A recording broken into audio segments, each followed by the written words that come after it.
Bem, pessoal, boa noite. Começando a nossa sexta aula da disciplina Teoria e Métodos, né, da História. A temática de hoje é uma temática que, pelo jeito, pelas conversas prévias, vocês gostaram, né? O debate do tempo histórico é sempre um debate, eu acho que, de fato, instiga, leva a gente a reflexões mais avançadas, né, em relação ao nosso ofício, e também eu acho que entramos naquela discussão que a gente fez um pouco na semana passada, um pouco da autorreflexão, né? Então, se a nossa disciplina, o nosso conhecimento, o conhecimento que nós estudamos, que tentamos produzir, buscamos produzir, ele está sempre nos autorreferenciando, fazendo com que a gente se volte a refletir, né, sobre a nossa condição humana, como coletivo, como indivíduos. Acho que é sempre um ganho bastante interessante, né? Então, eu espero que a gente consiga hoje aí aproveitar bastante o texto do Reis, do José Carlos Reis, sobre o tema. E antes de começar, como sempre, eu queria colocar aqui alguns recadinhos para a gente se organizar. Primeiro é que a professora Lídia, eu já havia dito, né, ela solicitou a liberação de vocês para participação na abertura do terceiro Seminário Nacional de Ensino de História, que é a semana que vem, na terça-feira, exatamente, às 19 horas, a palestra, a conferência de abertura da professora Marília Gago, da Universidade do Minho. E então, enfim, né, vamos a participar. Então, convido vocês a participarem. Alguns de vocês estão envolvidos na organização, já estão aí articulados com a professora e com o pessoal que está organizando os simpósios temáticos, né? Então, o que nós tínhamos programado para a semana que vem vai, então, ser substituído, e aí é isso que eu quero explicar, né? Nós não vamos jogar mais para frente esse debate que seria da semana que vem. Esse debate vai ser substituído pela, de fato, a participação no evento. E, assim, o texto que estava programado, eu até já alterei lá no na nossa sala de aula. Era um texto, inclusive, que eu estava devendo ainda fazer o PDF dele, que era o material do José de Assunção Barros a respeito do lugar de produção da fonte histórica. Então, seria um debate sobre fontes históricas. Esse debate, ele é um debate, obviamente, importantíssimo, central para a gente pensar as nossas pesquisas, para pensar os projetos individuais. Então, assim, nós vamos falar de fontes históricas, obviamente, né? A gente, vez ou outra, a gente tem mencionado esse assunto, mas na aula 8, que é a aula que está separado o capítulo do Julio Arostegui, né, o capítulo Método e Técnica da Pesquisa Histórica, eu solicito, então, que a gente faça essa discussão do Arostegui. Esse é um texto que talvez, novamente, né, muitos de vocês já conheçam, né, o material que é manual, normalmente trabalhado na graduação, eu costumo trabalhar na graduação com esse texto, mas ele é bastante técnico, né? Então, eu acho que ali a gente vai ter espaço, pela estrutura do texto, de trazer a questão das fontes. E aí eu acho que o que mais importa para nós, nessa fase de formação, é ver um pouco mais especificamente o que nós temos dúvidas ou problemas em relação a essas fontes. Talvez é mais no processo da pesquisa e no trato que está sendo feito com as próprias fontes históricas que estão sendo trabalhadas nos projetos, né? Quer dizer, eu estou imaginando que talvez seja isso, mas eu não sei. Então, eu gostaria que vocês, na aula 8, trouxessem questões específicas mesmo a respeito do trato com as fontes históricas, das diferentes tipologias que vocês estão trabalhando, que eu sei que são variadas, né? Para a gente ver se a gente avança um pouquinho nisso, naquilo que for mais, talvez, problemático, ou que a gente possa trocar umas ideias aqui e isso enriquecer mais, então, né, a nossa aula. Tudo bem? Então, dúvidas não, né? Então, semana que vem, a aula é a participação na conferência de abertura do 3º Seminário Nacional de Ensino de História. E na outra aula, então, a aula 8, a gente já vai continuar aí cumprindo o cronograma, fazendo a leitura do Aróstrofe. Logo depois dessa aula 8, nós já entramos no debate dos grupos de trabalho, né? Os grupos de apresentação de seminário. E aí me digam como é que está essa articulação. Vocês fizeram lá as trocas de cadeira que disseram que ia fazer? Fez? Gustavo? Tá andando, a professora tá andando. Depois de tanta insistência, o Gustavo conseguiu uma cadeira agora cativa no marxismo. 18 para o mar. Ah, muito bem. Só você, Gustavo, que trocou? Ninguém mais? Trocou com a Lidiane, né? Aí a Lidiane pegou a parte do Thompson. Que eu saiba, só essa. Não sei se teve outras aí em outros grupos.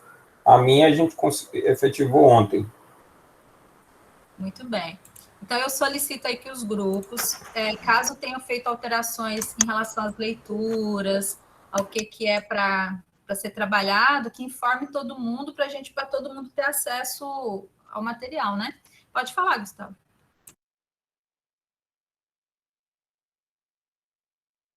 Tinha levantado sem querer. Tá certo, tudo bem. Então, beleza, gente. É isso, os recadinhos. Podemos, então, adentrar aí o texto do tempo histórico. Ah, que bonito. Fofo do Ginsburg, meu Deus. Quantas paixões. Falta historiador, hein? Dessas listas, hein? Só macho. Não faltou mulher aí nessa historiografia? Concordo. Foda, né, gente? Não faço, não. Essas coisas assim a gente deixa passar como se nada, né? Mas acho que até esse texto de hoje nos leva a refletir algumas questões em torno aí do patriarcalismo na historiografia. Bem, vamos lá. O José Carlos Reis é um historiador bastante lido, né, conhecido aí na área de teoria de métodos. Eu havia falado semana passada que o livro que a gente vai ler é o irmão gêmeo desse aqui, que eu não tenho impresso, mas foi disponibilizado para vocês o PDF. Esse aqui é o História e Teoria, e o que nós vamos trabalhar hoje é o Teoria e História, né? Que bom, Moisés, você gostou. O José Carlos Reis, aqui na contracapa, aqui, a gente tem a formação dele, talvez vocês tenham tido curiosidade já de olhar, ou já o conheciam, né, de outras leituras. Ele é licenciado em História pela UFMG, mestre em Filosofia também pela UFMG, doutor em Filosofia pela Universidade Católica de Louvain, na Bélgica, pós-doutor pela Escola de Altos Estudos e Ciências Sociais em Paris, atualmente trabalha, né, no Departamento de História da UFMG, tem publicado muita coisa. Eu acho que os textos mais conhecidos dele, além dessa coleçãozinha Teoria, História, História, Teoria, tem aqui o Novelo Histoire, o Tempo Histórico, a contribuição de Febvre, Bloch e Brodel, História entre a Filosofia e a Ciência, Análise e Inovação Historiográfica, e o pessoal de Historiografia Brasileira, eu já cheguei a trabalhar com ele, com o livro As Identidades do Brasil, de Van Hagen a FHC. E é um material bom para trabalhar a historiografia brasileira, né? Tem um outro material dele que não é muito conhecido, porque é na área de História da Ciência. Ele ajudou numa coleçãozinha chamada Breve História da Ciência Moderna, com um pessoal da Física, e aí é uma coleçãozinha bem bacaninha, bem bonitinha, assim, para quem gosta de História da Ciência. É um material bom também para trabalhar com os estudantes no ensino médio. Então, é bastante útil.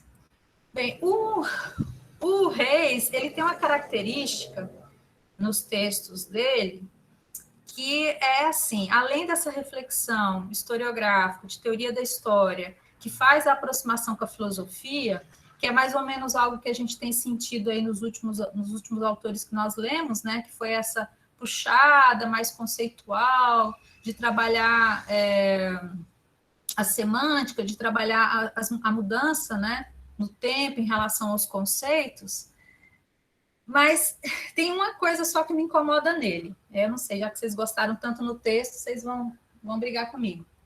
Às vezes eu acho que ele exagera nos adjetivos.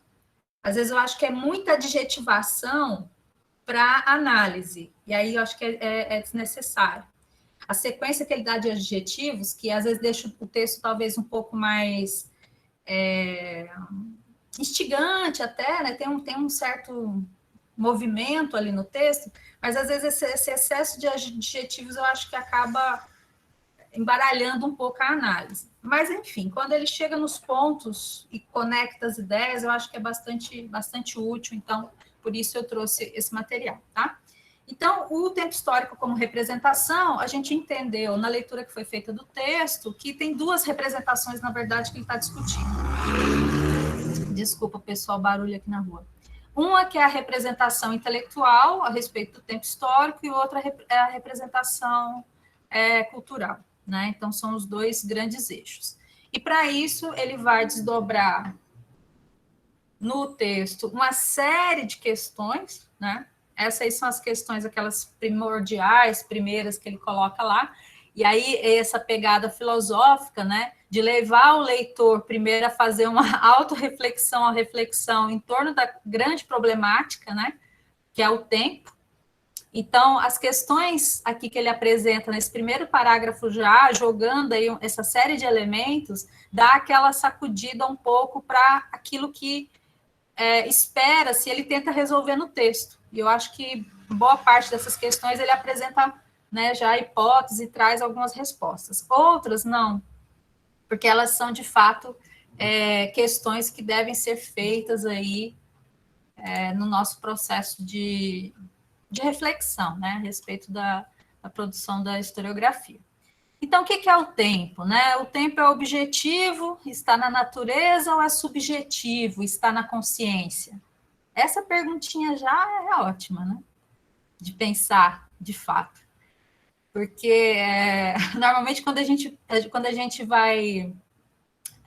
começa a estudar história na graduação, e tem todo aquele início de empolgação com as disciplinas, né? E se você tem professores que ajudam a fazer esse processo de reflexão, a gente tem uma certa concepção, de fato, do que é esse tempo, né? E com experiências diferentes, porque tem professores no ensino fundamental, no básico, por exemplo, pessoal que trabalha com a física, né? Eu, infelizmente, não tive bons professores, mas se você tem professores de física que já te ajudam a trabalhar um pouco algumas perspectivas em termos de física teórica, algumas viagens a galera adora fazer, né? Inclusive quem gosta de ficção científica, quem gosta de literatura, né? Hoje em dia está bastante famoso esses romances de viagem no tempo e coisas assim, enfim.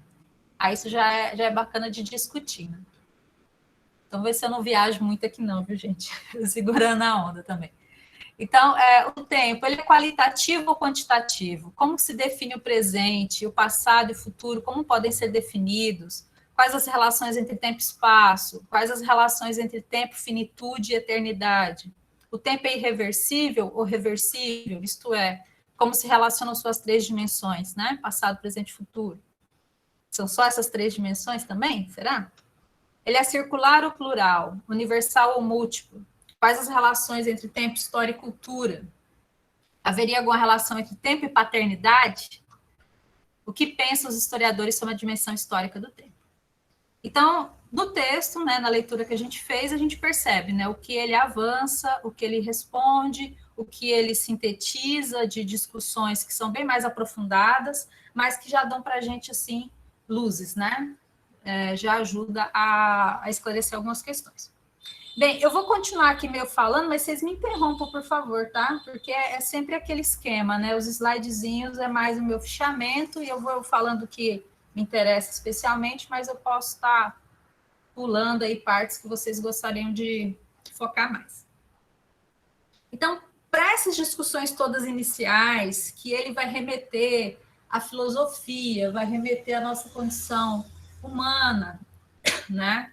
A experiência, principalmente, sempre do ponto de vista do Ocidente, há algo em relação ao tempo que é a possibilidade que nós temos, de fato, de abordar ou de tentar explicitar essa nossa experiência naquilo que a gente está considerando o tempo.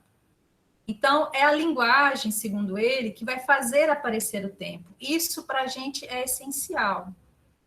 Porque eu já percebi, não sei se vocês tiveram já essa percepção, porque se a gente está trabalhando como professores em sala de aula, discutindo com a turma, mais ou menos não, às vezes você está tentando fazer realmente o pessoal começar a refletir sobre essa questão. Então, a gente tem certos receios e cuidados ao abordar ou falar a respeito, por exemplo, do passado. Quando a gente está falando com não historiadores, né, aquela conversa mais genérica, esses termos passado, presente e futuro, a gente acaba usando muito dentro da linguagem de um senso comum, de uma certa lugar em que essas palavras estão de fato, né? E eu tenho percebido, eu percebi isso em mim recentemente, que eu tenho costumado falar assim, aquilo que nós entendemos como passado. E eu tenho falado isso recorrentemente, e eu só parei para perceber isso depois que eu reli esse texto. Por que eu estou, ao me referir, conversar com outras pessoas que não são historiadores, eu estou insistindo nisso, que é aquilo que nós entendemos como passado. Porque a impressão que passa, de fato, é que esse passado que o historiador trabalha é algo que nós construímos no presente. Mas, enfim, né? Fica aí esse joguinho. Ninguém, por enquanto, me perguntou, como assim? Passado não existe? Então, isso não tem? Mas estou viajando aqui já, volta. Então, é a linguagem que faz aparecer o tempo. O que mais nos permite percebê-lo são as palavras que usamos para falar dele, desse tempo, que a gente está tentando definir, que ele começa aqui trazendo questões para buscar uma definição. Então, transcurso, devir, mudança, transição, sucessão, irreversibilidade, ausência, presença, continuidade, ruptura, entre outras. Essas palavras o descrevem como o trânsito do ser ao não ser e do não ser ao ser. Então, aí é o eixo da pegada, vamos dizer, filosófica, mas epistemológica, que está por trás da reflexão que os historiadores vão fazer também a respeito desse tempo. Porque, de fato, parece que o tempo do historiador é um tempo diferente do tempo filosófico.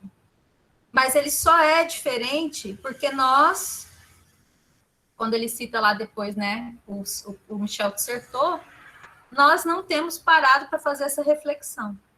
E temos usado essa temporalidade, esse tempo de maneira, às vezes, quase mecânica, sem refletir sobre isso. Então, novamente, é mais um conceito que, para a nossa formação no mestrado, é essencial que a gente domine, ou pelo menos, né, saiba do que nós estamos falando. Então, é mais uma das coisas que se conecta dentro daqueles conceitos chaves que a gente vem trabalhando, tá certo? Eu sei que está todo mundo ansioso para falar, vou correr aqui só para matar a parte burocrática, talvez, né, da discussão, para ficar mais bacana.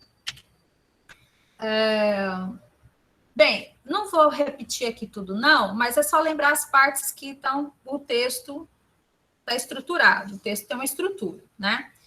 Questões a respeito dessa concepção de tempo, do que é o tempo. E aí ele define, veja, o tempo é uma linguagem sobre o tempo. Essa linguagem sobre o tempo, ela está elaborada a partir de uma tradição na historiografia, mas uma tradição no pensamento ocidental, em que esse tempo, essa relação entre passado, presente e futuro, estão dadas de determinadas formas, ou estão sendo definidas de diferentes formas.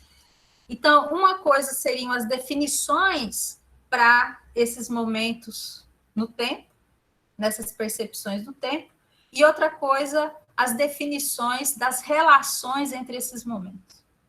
Né? Então, ele começa nessa divisão. Primeira parte do tempo, o passado. O passado seria, então, né, o local da experiência, do sido, do acontecido, do vivido. E isso teria 3 modos de se perceber.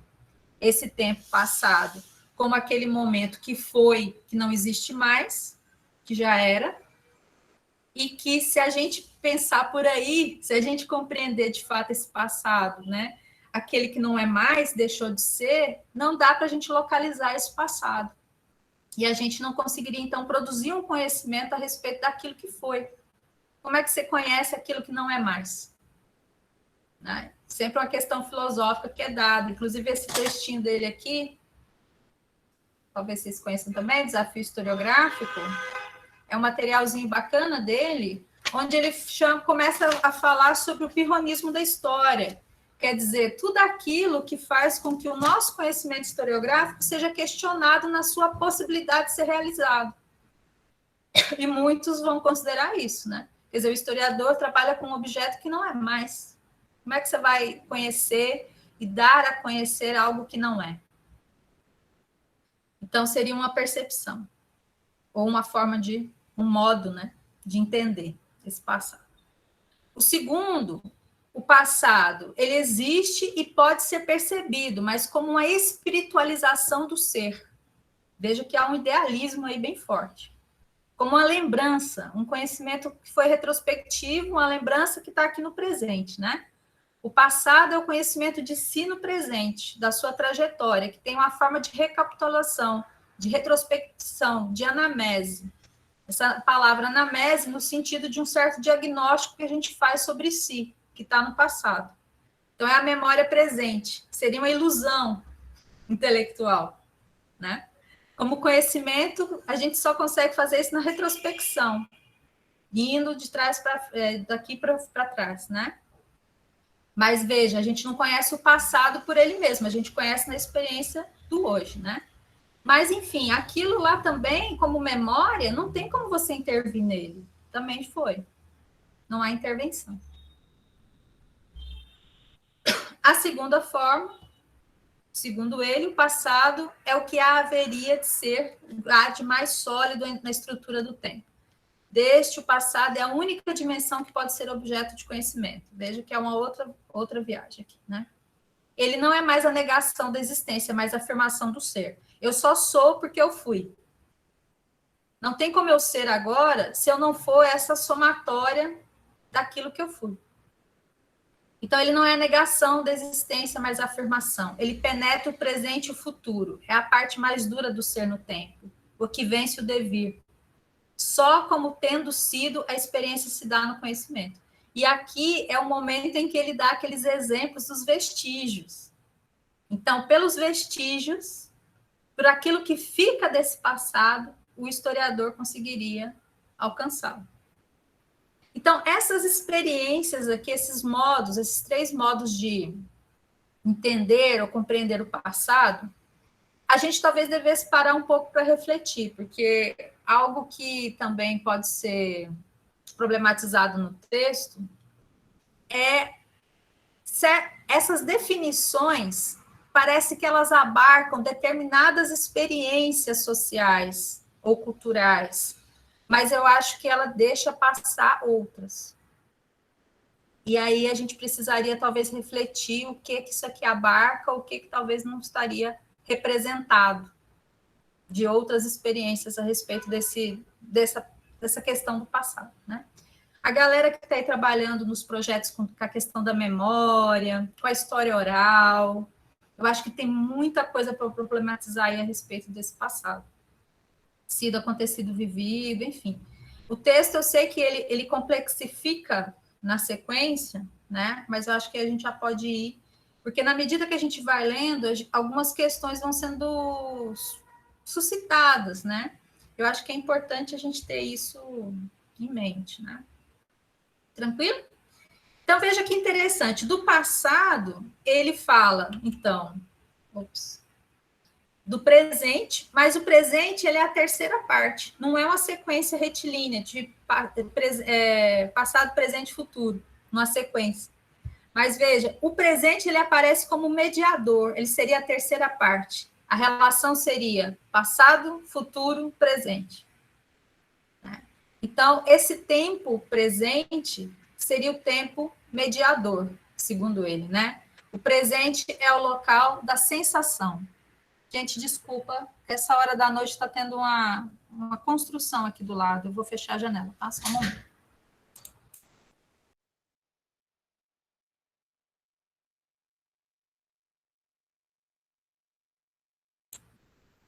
O pessoal trabalha no prédio comercial aqui, aí à noite é que eles vão fazer barulheira de construção. Então, o presente como esse lugar em que é no presente só que a gente tem todas essas experiências de passado e futuro. Veja que aí acho que a reflexão é muito bacana. Porque a forma como ele coloca aqui no jogo de palavras, de fato é o presente, é o lugar da sensação. Quer dizer, os nossos sentidos, eles apreendem, né, essa nossa experiência do ser, e da ação. Então, é no presente que a gente age. A gente não age no passado. A gente não consegue fazer que essa ação ela já se dê, de fato, num futuro. A gente só consegue fazer isso no agora.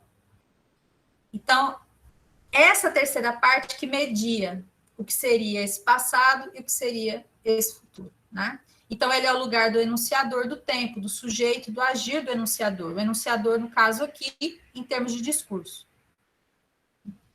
Então, a terceira parte, porque é mediador, faz a transição do passado ao futuro, o momento em que o futuro emerge, o passado afunda, ou em que o passado se torna mais longo e o futuro mais curto. Qualquer que seja a longura presumida de um e de outro.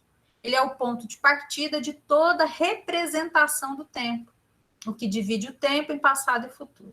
É sempre de um ponto de vista presente que se representa o passado e o futuro.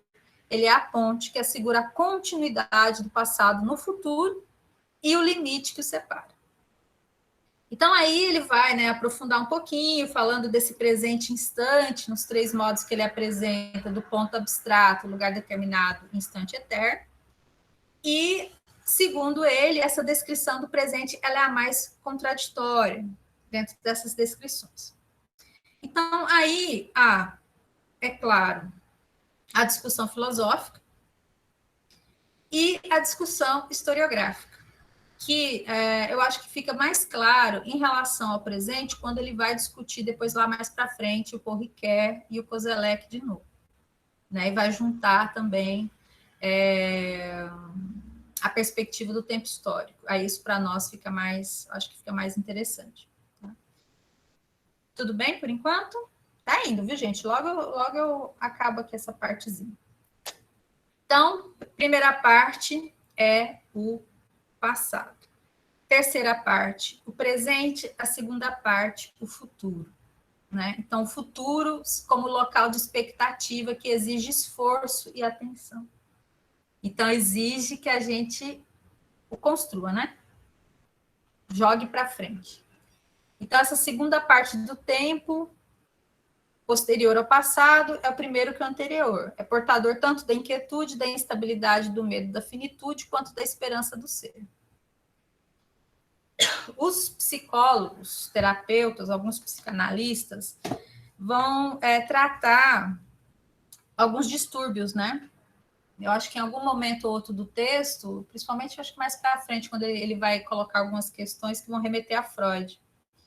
Mas se a gente for pensar nos distúrbios de ansiedade que mais nós temos hoje no nosso mundo contemporâneo, você tem depressão e você tem as ansiedades, né?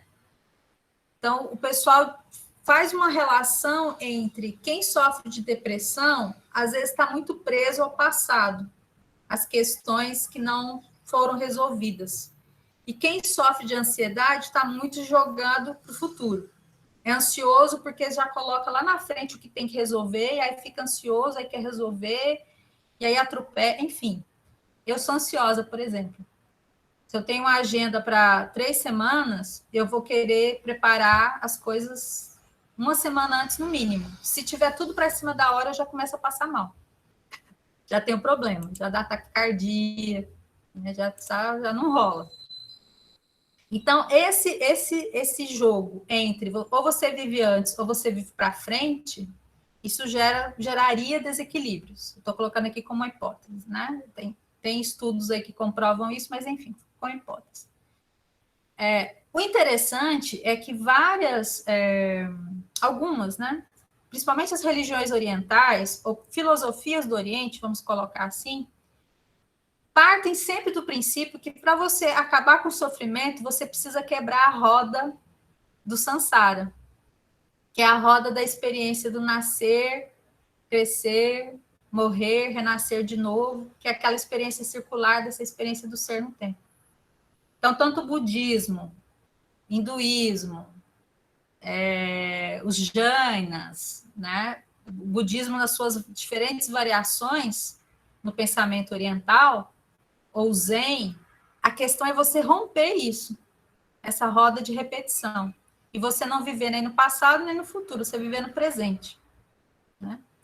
Essa perspectiva é diferente, é claro, eu falar isso numa perspectiva religiosa, filosófica, da gente pensar talvez nessa perspectiva que tem a ver também com religião, nessa filosofia ocidental, mas que está entranhada na forma como nós nos relacionamos no mundo, nas relações sociais concretas que nós temos, na forma como a gente se organiza, por exemplo, na nossa experiência, vamos dizer assim, moderna.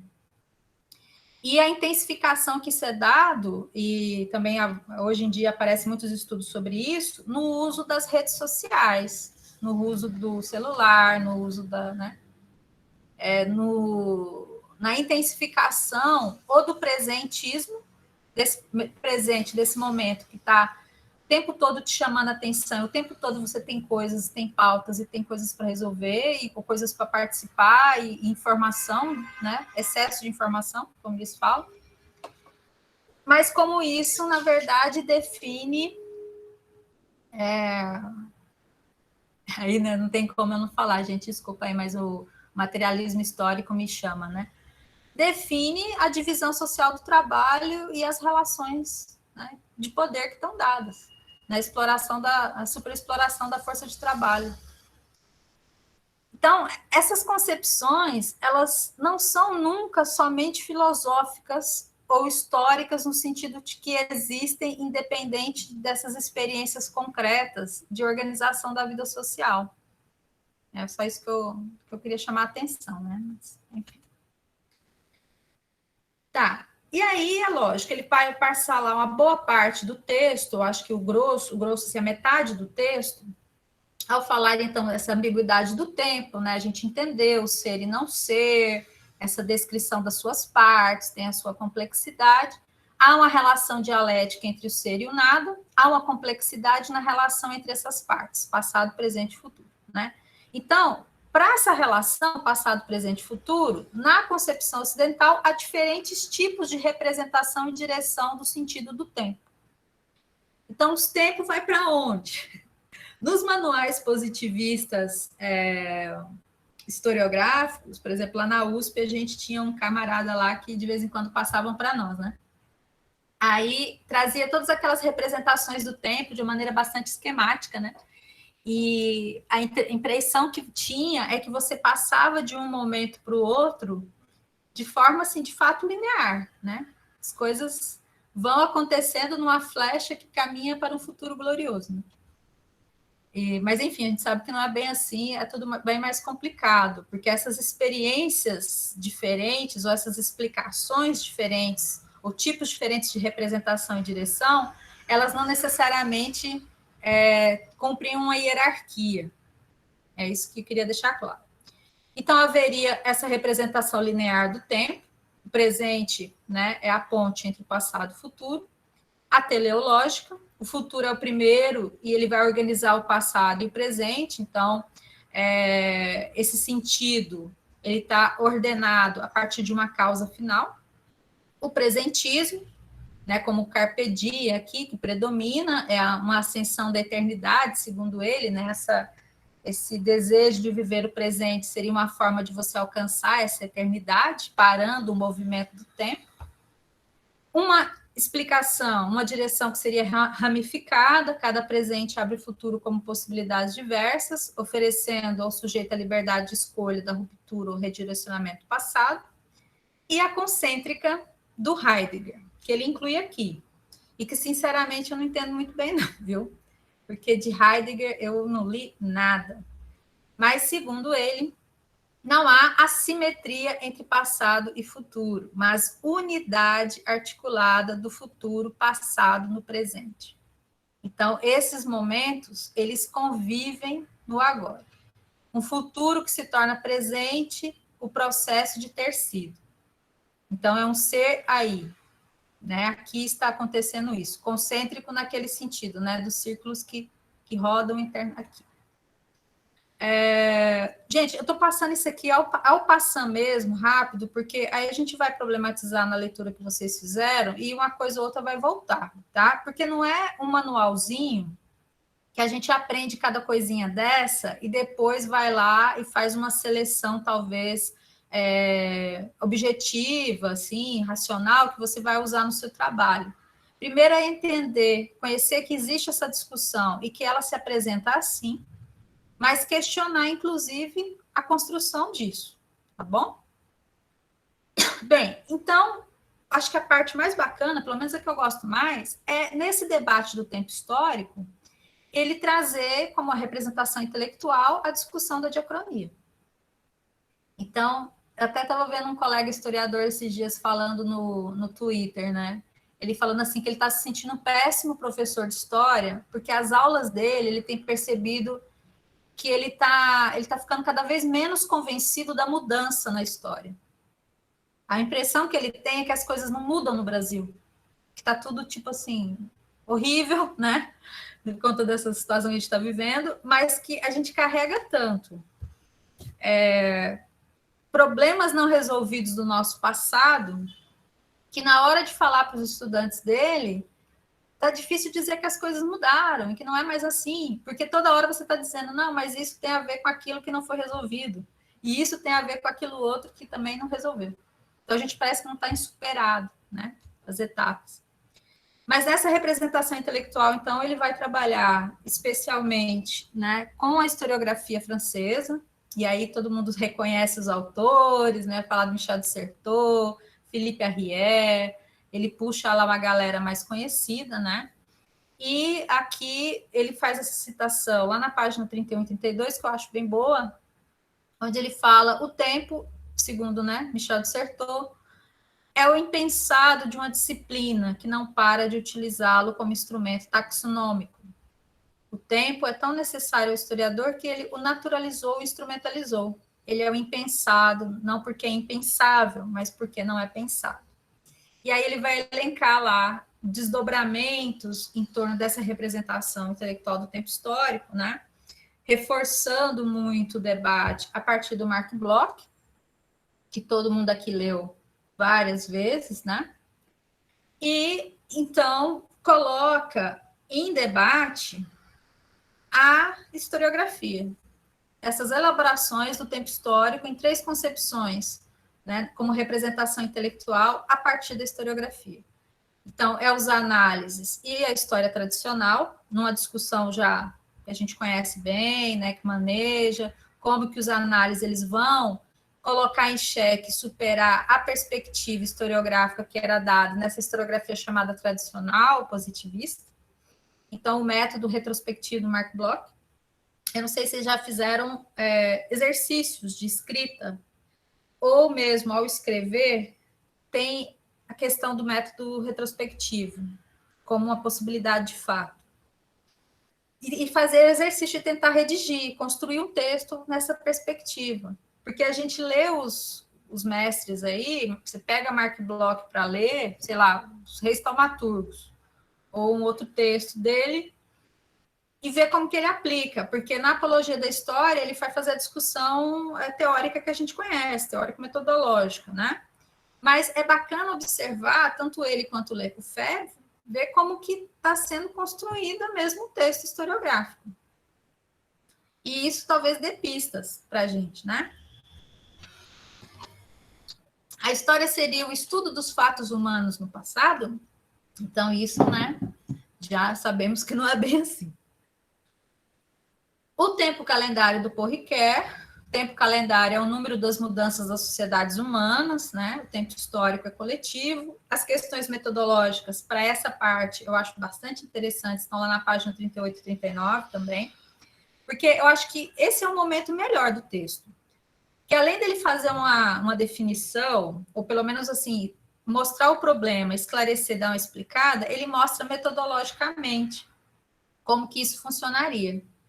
Então, o tempo calendário do Paul Ricoeur aí, por exemplo, ele joga para essa forma como as sociedades se organizam e utilizam um tempo de calendário. E como isso pode ser expressivo para explicar uma série de relações sociais e culturais, né, econômicas. E aí, no debate, ele vai contrapor o Paul Ricoeur com o Koselleck. E aí o Koselleck, ele é o cara, né? Porque, de fato, é uma sacação muito boa. Ele pensar essas categorias de campo de experiência e horizonte de expectativa, não como questões que estão aí e existem, né? Não como se existisse de fato, mas como construções possíveis de análise. Isso é uma boa teoria. Isso é um bom método. Porque você conseguiria, talvez, ver isso funcionando numa prática de pesquisa, né? Então, não adiantaria, segundo o Koselleck, pensar só o tempo calendário, mas pensar as diferentes experiências e expectativas que os coletivos humanos vão ter em relação a esse tempo calendário. Porque não é todos que vão ter essa experiência de tempo igual. Nem se você pensar uma sociedade mais ampla, sei lá, um território, França, né? Porque aí é bom lembrar que essa galera toda está ali na Europa, né? Como a gente já discutiu. Então, é Alemanha e França, basicamente, pegando aqui, né? Mas como que dentro desses coletivos, desses territórios, espaços menores, a depender da discussão, a gente pode usar também centro e periferia do capitalismo, você vai ter diferentes experiências, né, dentro dessa possibilidade, né, da percepção, da representação não, da experiência do tempo. Então, o tempo histórico se liga às ações sociais e políticas, a seres humanos concretos, agentes e sofredores, às instituições e organizações que dependem deles. Cada uma delas tem seu ritmo próprio de realização, e a interpretação dessas experiências nos obriga a ultrapassar determinações naturais do tempo. Então, se o tempo calendário, o tempo da colheita, o tempo da natureza, ou depois o tempo mecânico do trabalho nas fábricas, no trabalho no capitalismo, né? Ele vai mudar as relações, então a gente vai experimentar isso de uma maneira totalmente diferente. Tudo bem, por enquanto? Eu sei que vocês estão ansiosos para falar, gente. Já vamos falar, tá? Citação grande, porque é bonito. Acho que vocês ficaram fãs do Koselleck também, né? Espero que sim. Portanto, o tempo histórico para Koselleck é pensável por duas categorias principais: campo de experiência e horizonte de expectativa. Essas categorias não são ligadas à linguagem das fontes, não são realidades históricas, mas categorias formais de conhecimento suscetíveis de ajudar a fundar a possibilidade de uma história. A história é sempre de experiências vividas e de esperas dos homens e mulheres, né, que agem e sofrem. Os conceitos de experiência e expectativa referem-se um a outro. Não se pode ter um termo sem outro. Então, você tem um cômputo aí, né? Você tem experiência e expectativa juntos. Experiência e espera. Os conceitos de experiência e expectativa referem-se um ao outro. Sem essas categorias, para ele, o Koselleck, a história seria menos impensável. Elas estruturam tanto a história-realidade como experiências e expectativas determinadas, quanto a história-conhecimento, como conceitos formais que permitem abordar aquelas. Então, quando a gente começa a pensar um pouco, pô, vamos pensar a minha fonte histórica. Na minha fonte histórica, eu não vou encontrar lá dizendo, o horizonte de expectativa nosso é esse. Talvez até tenha, não sei, né? Você pode ter, sim, uma projeção de projeto de futuro, projeto de nação, projeto político, projeto, enfim. Você tem ali uma elaboração. Mas isso é feito a partir de nós, historiadores, problematizando, né, aqueles indícios que a gente está trabalhando. E o campo de experiência, aí sim, você vai pegar uma fonte, imprensa, fonte, seja o que for, você poderia ajudar a desenhar, não vou falar a palavra desenhar, mas constituir, a partir daquelas narrativas que são questionadas na fonte, que são problematizadas, certas experiências. Então, veja como isso funciona. Eu quero dar um exemplo só. Uma colega nossa, que os meninos aqui do LIER conhecem, Gente, toda vez que eu vou falar o nome da guria, parece que ela está dormindo, eu esqueço. A Lília Rose, que quer trabalhar com a formação do Xangôs no século XIX, em Alagoas. A gente não tem fonte direta, a gente tem sempre fonte indireta. A gente tem sempre fontes que não estão falando diretamente sobre aquilo ou estão falando mal daquilo. Mas no apanhar dessas fontes e ao estabelecer uma correlação entre elas, é possível talvez desenhar uma experiência das pessoas escravizadas e livres no pós-abolição. Muitos de vocês estão trabalhando com elementos assim, estão trabalhando com projetos assim, reconstituindo experiências que, na historiografia tradicional, foram desconsideradas como quase que não existentes ou não possíveis. Inclusive, algumas historiografias iam dar como não possíveis que determinados grupos tivessem, de fato, agência ou ação na história. Então, aqui, o campo da experiência, eu acho que ele abre possibilidades interessantes, né? Mas, voltando aqui para a questão que está sendo colocada, aí ele vai colocar a citação do Koselleck, né? A experiência e espera são duas categorias que, entrecruzando passado e futuro, são perfeitamente aptas a tematizar o tempo histórico. Tanto a história concreta se realiza no cruzamento de certas experiências e certas esperas, como oferece ao conhecimento histórico as definições formais que permitem decriptar aquela realização. Elas remetem à temporalidade do homem e da mulher e, de alguma forma, meta-histórica à temporalidade da história. O tempo histórico não é, então, somente uma expressão vazia de conteúdo, mas um valor adequado à história e cuja transformação pode se deduzir da coordenação variável entre experiência e espera. Ok? Eu gostaria de ouvir comentários. Comentários? Koselleck? Vai? Vocês estavam empolgados, gente. Desculpa aí. Se eu estou massacrando o texto. Não querem falar agora, né? Tá, tá bom. A Koselleck, eu poderia falar um pouquinho. E, na verdade, realmente eu fiquei... Já eu acho que demonstrei um pouquinho, porque eu fiquei muito encantado por ele. E realmente eu vou fazer alguma coisa nesse sentido, né? Estou até em comunicação com o Danilo para ver se a gente inclui o Koselleck nessa discussão, porque eu exatamente vou falar sobre esse processo de emancipação e como foi que ficou essa relação toda, né? Para trazer esse protagonismo do negro, tal, tirando ele da invisibilidade lá do passado e trazendo ele para essa reflexão a partir desses meios e instrumentos que nós temos dispostos ao nosso tempo histórico, né? Então, eu achei fabuloso, porque ele realmente vai fazer o contraponto ao Paul Ricoeur, dizendo que o tempo calendário é maravilhoso, beleza, mas ele não é essa completude, né? Na verdade, é apenas o ponto de partida. As relações sociais, as relações políticas, as relações dos homens, das mulheres, dos seres humanos, na verdade, é o que vem colocar essa ideia do tempo histórico. Então, quando ele fala desse horizonte de expectativa, muito me encanta, porque eu estava até aqui refletindo que, na verdade, esse futuro, não sei se eu estou correto, mas o futuro é como se fosse um verdadeiro holograma que vai tomando uma forma e dimensão diferente a partir das nossas ações hoje. Né? Então, eu acho que é nesse sentido que ele vai colocando essa questão do horizonte, esse espaço, né, esse horizonte de expectativa. E aí, eu também estava pensando exatamente nessa condição que ele fala, né, dessa relação do passado, porque é um pouquinho complexa a situação, mas quando ele colocou a exemplificação do homem, ou daquele que vai bater o pênalti, então eu acho que ficou muito claro nessa realidade, né? Quando ele pega o gol, é a meta, na verdade, que se pretende, esse horizonte de expectativa.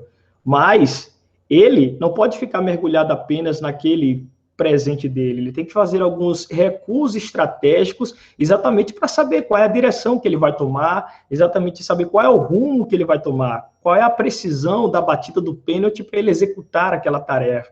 Então, eu achei, de fato, fabuloso essa relação que ele faz, né, entre passado e presente. Kozelek, amo. Muito bem, muito bem.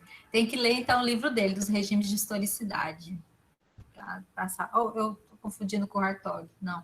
Tem um outro aqui que ele citou no texto. Muito bem.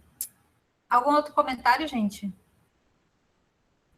Veja porque essa representação intelectual, para a gente, é claro, não que a representação cultural ela não seja complementar, entender o tempo como representação, lembrando, no sentido que ele está apresentando no texto, a partir de uma linguagem, porque nós somos historiadores, a gente não é físico, teórico, a gente não está trabalhando com o tempo como um fenômeno cosmológico das esferas, apesar da gente, como historiador, ao estudar tanto a representação histórica, ou esse tempo calendário, ou a forma das diferentes narrativas sobre o tempo histórico que estão presentes na produção historiográfica, a gente identificar isso.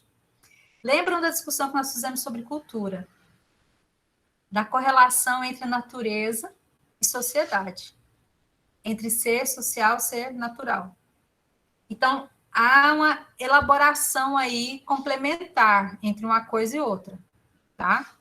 Então, o tempo histórico como representação intelectual é necessário porque a produção que a gente vai fazer, o texto que eu vou trazer, ele vai estar com exatamente uma representação.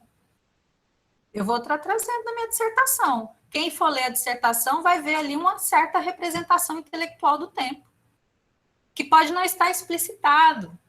A pessoa pode não escrever a palavra tempo, talvez é difícil, mas em nenhum momento da dissertação.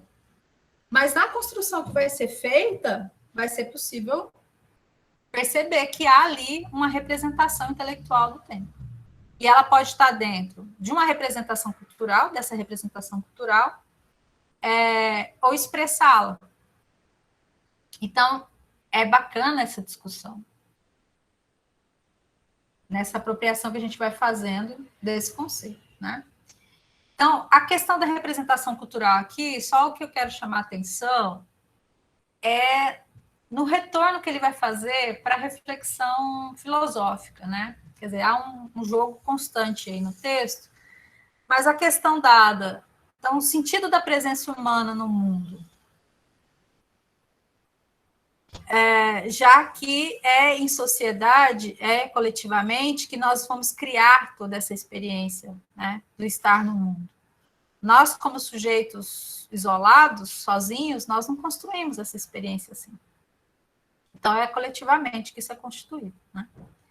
Então, a sociedade constrói representações da sua presença no mundo e as inculca nos indivíduos, tornando-se neles um hábito, estruturando suas visões de si mesmos, dos outros e da história. Toda sociedade é governada por um regime de historicidade, por um discurso sobre o tempo que dá sentido e localização a seus membros. Essas ordens do tempo são criações, narrativas de si, de uma sociedade, mas depois de criadas, tornam-se o próprio real, a verdade absoluta, e os indivíduos se sentem enjaulados nessas grades temporais. Um regime de historicidade se impõe imperiosamente aos indivíduos, sem que eles se deem conta, conferindo forma, plasmando, esculpindo seu corpo, seu cotidiano, enfim, sua vida. É assim, pessoal? Ou não é assim? Podemos questionar o camarada. Todo mundo aqui já fez essa pergunta ontológica? O sentido da presença humana no mundo? Fala, Gustavo. Sempre. Israel falou que sempre. Aqui ele mesmo, parece que tem, nesse mesmo texto, nessa mesma passagem, ele disse que essa pergunta, assim, raramente são feitas, essas perguntas são raramente feitas pelas pessoas que estão inseridas na realidade, porque o próprio mundo, e aí eu acho que ele se refere à sociedade, se encarrega de respondê-las, né? Você cria, na verdade, acho que ele, aí eu acho que ele se aproxima muito da ideia das mentalidades, né? Coletivas, talvez daquilo que o Durkheim chamou de fato social, ou seja, uma visão de mundo. Peraí, meu amor, é minha filhinha aqui, só um minutinho, só um minuto, bebê. Mas assim, quando nós chegamos ao mundo, de certa forma, o mundo já criou respostas para muitas dessas indagações. Então, quem formula essas perguntas somos nós, cientistas, e somos nós, historiadores. Mas deixa eu só ver se eu entendi, né? Assim, quando ele fala de história, assim, a questão cultural é porque eu, como historiador, Kedmo, como historiador, Érica, a gente, na verdade, também, de alguma maneira, é refém dessa representação cultural do nosso tempo. E isso vai estar presente na minha produção historiográfica, é isso? Sim, na verdade, veja, porque o texto ele é inteligível. Eu estou dialogando, né? A gente está dialogando com outros autores, então há uma série de pressupostos que são dados. Para começar, o fato de que o que eu construo como texto, ele já é um artefato cultural em si.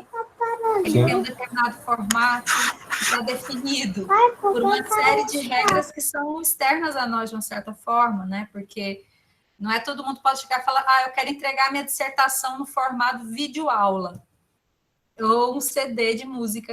Não é. Você é obrigado a seguir ali um padrão, uma forma que é dada, e a gente sabe que essa forma foi mudando ao longo do tempo, mas que tem todo um sentido dentro da lógica do que é entendido como uma academia, né? O que é a produção acadêmica, e o lugar que essa dissertação ela tem ali, né?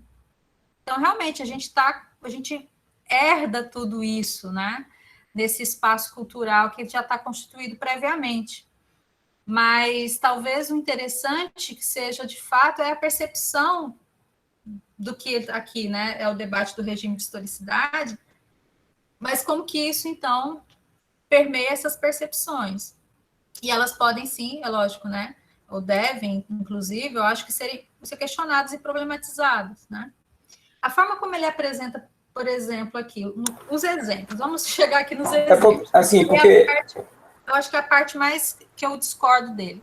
Pode falar. Não, porque assim, eu venho de uma tradição, Irene, assim, e eu acho que todos nós, em maior ou menor escala, fomos parte dessa tradição, que é a tradição, assim, a gente é caudatário, peraí, meu amor, só um minutinho, assim, a gente é caudatário de uma ideia de mundo, assim, que é a ideia judaico-cristã, assim, que, segundo a qual, na verdade, assim, a história, ela não deixa de ser pautada por um sentido teleológico, né? Há um fim a nos esperar. A história, assim, a gente tem que suportá-la em benefício de uma salvação. A modernidade, ele próprio fala sobre isso no texto, ela dá uma outra roupagem a isso. Ela vai transformar a ideia de salvação messiânica numa utopia. E eu vivi isso muito na minha pele desde a minha adolescência, quando eu me aproximei de determinadas organizações, assim, políticas, assim, no campo marxista, assim. A minha relação com o trotskismo foi muito pautada por isso, assim, a ideia de um mundo, de renunciar, na verdade, de certa forma, à compreensão do mundo agora, em benefício de um mundo que eu aspirava, e de certa forma, pegar esse mundo como referência e utilizá-lo como um horizonte para transformar o mundo no qual eu estava inserido, assim. Assim, isso é um problema, certamente, para mim, como historiador, né? Agora, na minha pesquisa, assim, de não construir uma pesquisa para que ela possa fornecer as respostas que eu quero, as respostas que eu desejo, percebe? Para ela, assim, e isso depende, assim, isso é método, né? Sobretudo, a fidelidade é um método, assim, que e a melhor escolha também, né, do método. Mas, enfim, eu não sei se estou falando groselha aqui, mas, assim, reflexões do que eu Não, a sua reflexão é reflexão. Na verdade, eu acho que a sua experiência, ela, de fato, é similar à experiência de muitos de nós. Eu mesmo também, né? Com a formação judaico-cristã muito forte da infância e adolescência, que depois se transforma, se projeta num horizonte político de mudança. De você ter, de fato, né, como um projeto, não o reino de Deus na Terra, mas o que for mais próximo disso, né? Ou com outras concepções, não sobrenaturais, mas aqui, né? A questão é que essa nossa percepção, ela está dentro de toda uma experiência de tempo, de sociedade. A forma como a gente faz essas projeções, né? Então, a gente herdou esses regimes de historicidade numa certa concepção. Mas a gente pode... a questão, talvez, e aí, em termos metodológicos, Gustavo, sim, a gente tem que, metodologicamente, no nosso trabalho, não trazer as respostas que a gente quer, mas fazer um trabalho sistemático a partir daquilo que as fontes nos trazem, as problemáticas que a gente pode fazer. Mas a gente não pode achar também que a nossa historiografia ela está isenta desses horizontes de expectativas, não está.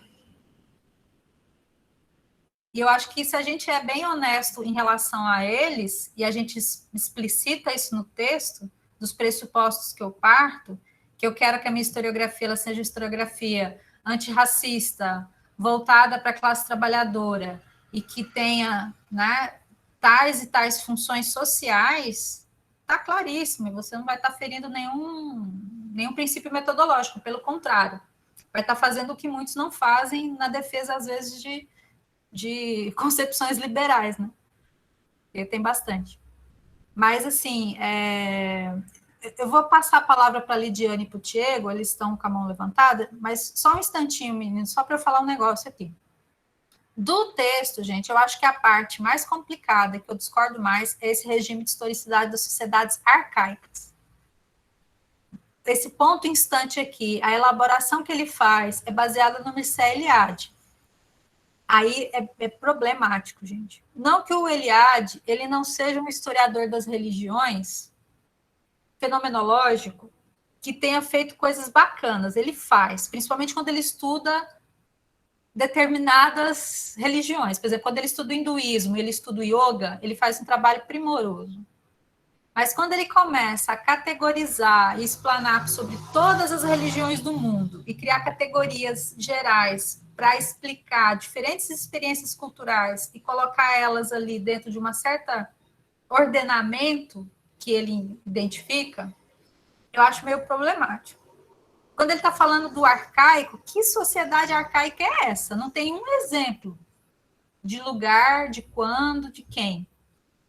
Fica um negócio assim muito... A filosofia aceita, porque está ali trabalhando a partir de concepções de conceitos. Mas para a história é problemático. Tanto que o Eliade, ele é assim, daqueles amados e odiados, né? A galera da história de outras religiões ou ama, ou odeia, ou assim, tolera, né? Tolera é uma palavra péssima, mas enfim. É legal o Eliade, mas tomem cuidado com essas elaborações muito genéricas. Principalmente aqui no que fala de sociedade arcaica, gente. Eu acho que está muito mais avançado, o conhecimento antropológico, inclusive, sabe? Para a gente trabalhar com essa perspectiva aí de algo rígido, parado no tempo e que tem uma concepção de tempo que não muda. É isso que eu acho que é problemático, hein? Enfim, tem a galera que sabe mais sobre isso, poderia falar, mas aqui eu também não tenho muito mais conhecimento específico, antropológico, de historiografia de povos originários para poder debater isso. Mas vamos lá. Lidiane levantou a mãozinha primeiro, depois de Diego. Professora, eu gostei muito do texto. Eu amei, na verdade. Eu acho que vai ser muito enriquecedor para o meu trabalho, principalmente porque eu trabalho com a questão da memória, né? E assim, o texto faz você viajar, né? E ele traz uma questão muito interessante, que é parecida com o que a gente conversou na aula passada, né? Essa ideia de futuro, né? A gente pensar em um futuro, né? Que a gente, pensando a história tradicional, era a história narrativa, essa história. E esse texto, ele faz a gente refletir um pouco sobre sobre a nossa escrita, como a forma que a gente vai escrever, o que a gente de fato quer, né? Eu achei muito interessante. Aí, na página 53, ele fala assim, né? Que eu achei eu achei massa essa parte. A ação dos homens deveria produzir a aproximação acelerada do futuro ao presente. O presente era uma eterna novidade, pois tomado pelo futuro, que não seria para os tomada pelo futuro, que não seria para as futuras gerações, mas para a atual. Eu acho que isso faz a gente pensar um pouco. Eu sei que é um pouco fantasioso essa parte, assim, sei lá, mas assim, a gente pensar, né, um pouco sobre esse futuro, sobre essa possibilidade, né, para que a gente não possa continuar reproduzindo aquela história narrativa ou uma história que, por mais que a gente queira problematizá-la, a gente ainda tem essa carga cultural, né? Como o Gustavo colocou, que a gente tem essa coisa do judaico-cristão, né? A minha formação, por exemplo, é protestante, que tudo era errado, né? E assim, você cresce com essa carga muito forte e você passa, pelo menos eu passo o tempo inteiro para me livrar desse modelo que desde pequena oprimia e você via claramente que não é um modelo legal, né, que você quer seguir, por exemplo. Tudo que oprime, na minha concepção, você tem que botar as questões e problematizar, enfim. Então, essa coisa, esse texto, eu gostei muito por causa desse diálogo, né, que ele faz, né, do presente com o futuro. Eu acho, assim, muito importante para a gente não ficar naquela ideia, né? Ah, eu vou estudar o século XIX, ponto. Eu acho que é muito importante a gente refletir sobre essas questões num presente. E é isso que fica muito claro no texto, né? Da gente pensar sobre as coisas, pensar sobre como o tipo de historiador que a gente quer ser, né? De fato, a gente vai. Eu, por exemplo, quero escrever um trabalho que sirva para as pessoas, que as pessoas passem a pensar nas questões, na vida, né? Enfim, principalmente nesse modelo opressor a qual nós estamos vivendo, né? Então, acho o que me chamou muito a atenção e me fez assim, ficar viajando, foi justamente essa ideia. Eu achei muito massa. Bacana, querida.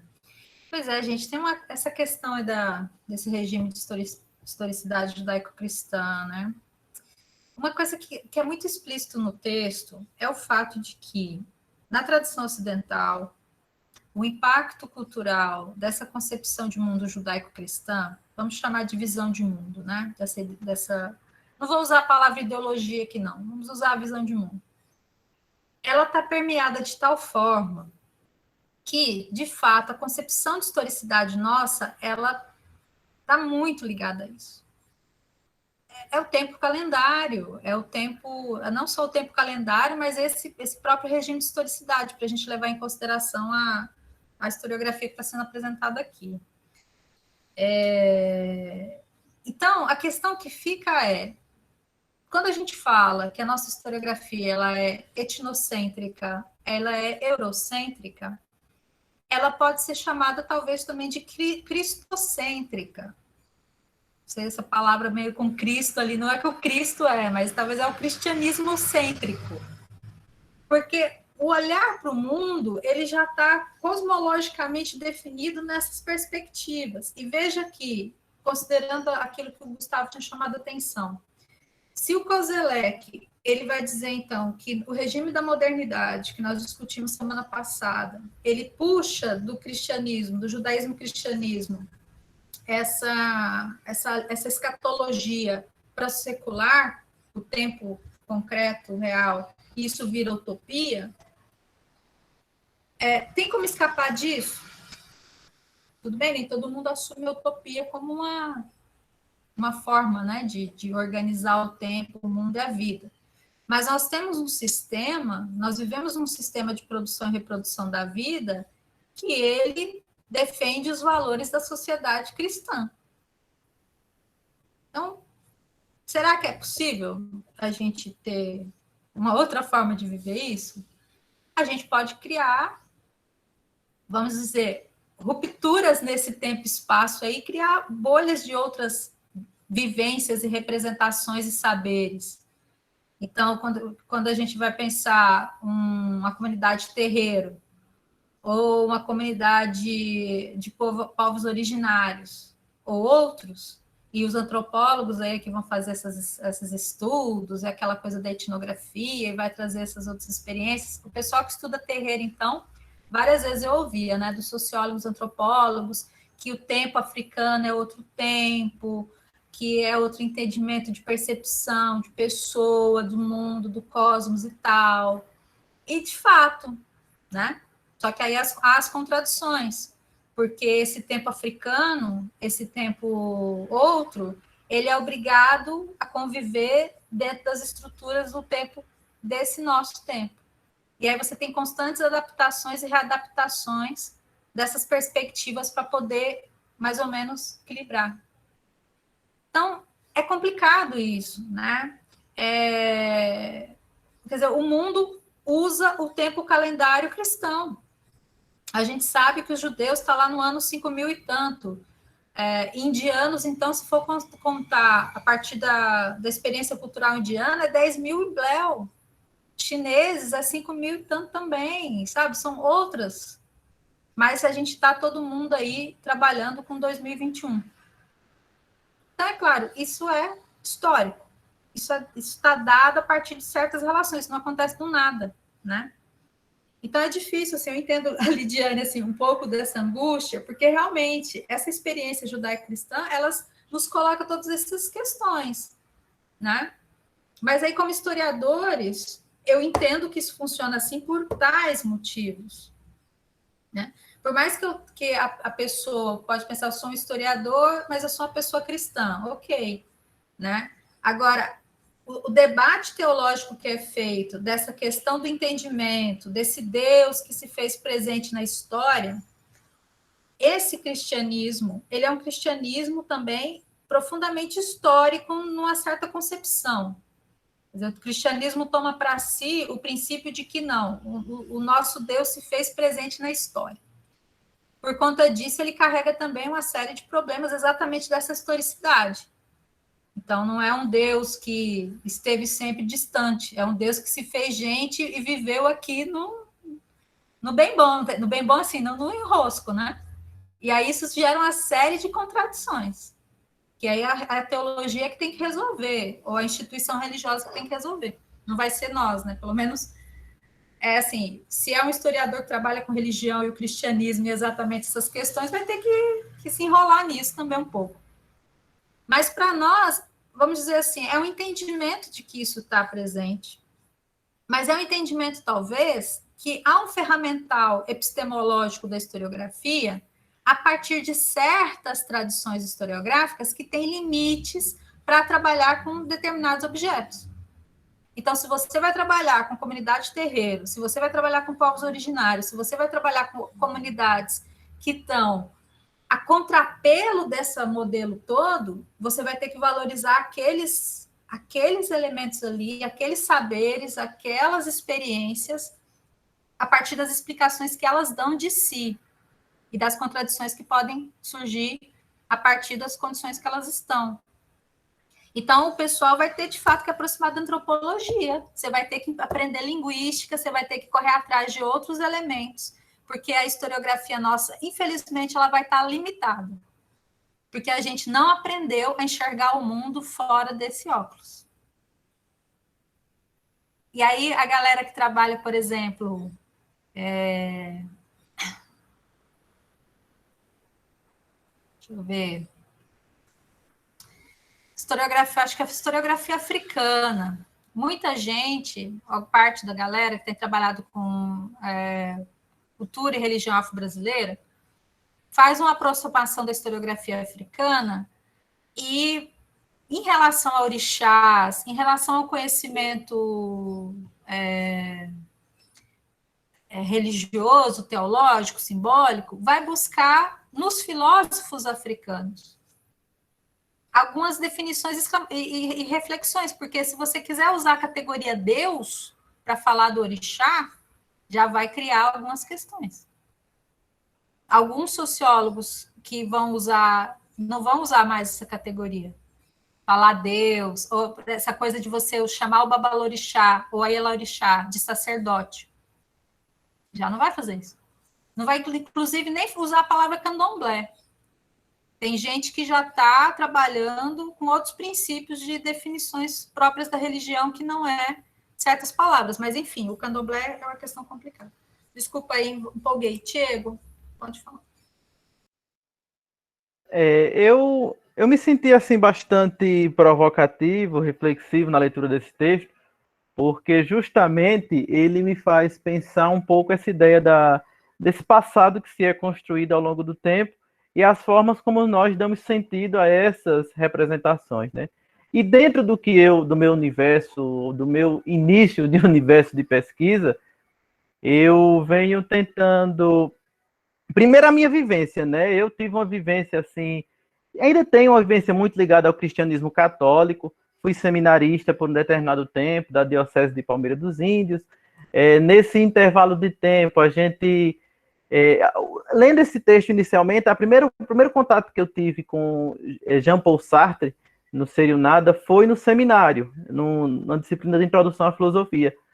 E, assim, esse texto me fez inquietar nesse sentido: que tipo de representação, que tipo de elemento temporal eu vou discutir, né? E na elaboração desse projeto e no desenvolvimento dessa pesquisa, tentar perceber, para além daquela ideia fixa de somente pensar a história de uma comunidade ou de um elemento religioso a partir de padres, ou bispos, ou papas, ou pessoas, entre aspas, influentes dentro daquele campo, mas pensar aquelas pessoas que vivenciam, né, os mais simples, as comunidades rurais, o pessoal dos movimentos e pastorais ligados aos movimentos mais populares das comunidades.